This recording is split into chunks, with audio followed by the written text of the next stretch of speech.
नांदगाव खंडेश्वर तालुक्यातील फुपगाव येथील संत सुरेशबाबा विद्यालयाच्या शिक्षकांकडून थकीत पगार बिलावर सह्या करण्याकरिता संस्थेचे अध्यक्ष भगवान इरभानजी इंगळे वय वर्ष 62, सचिव चतुराजी बहुउद्देशीय शिक्षण संस्था अमरावती गणेश विश्वासराव कथे वय वर्ष 43, मुख्याध्यापक सुरेशबाबा विद्यालय तसेच विलास लक्ष्मण गवई वय वर्ष 62, प्रयोगशाळा परिसर सुरेशबाबा विद्यालय फुपगाव यांना अँटी करप्शन ब्युरो अमरावतीच्या पथकाने रंगेहात अटक केली।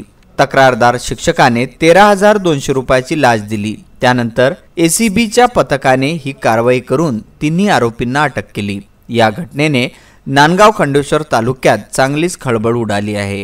ही कार्यवाही पोलीस अधीक्षक श्रीकांत धिवरे तसेच अप्पर पोलीस अधीक्षक पंजाबराव डोंगरदिवे आणि संजय पाटील, उपअधीक्षक गजानन पडघन यांच्या मार्गदर्शनात पोलीस निरीक्षक रुपाली पोहनकर, रवींद्र जेथे, मनोज मानकर, एएसआय सानप, हवालदार ज्योती झाडे, माधुरी साबळे, श्रीकृष्ण तालन, राजेश कोचे, सतीश किटुकले, उपेंद्र थोरात यांच्या पथकाने ही कारवाई केली।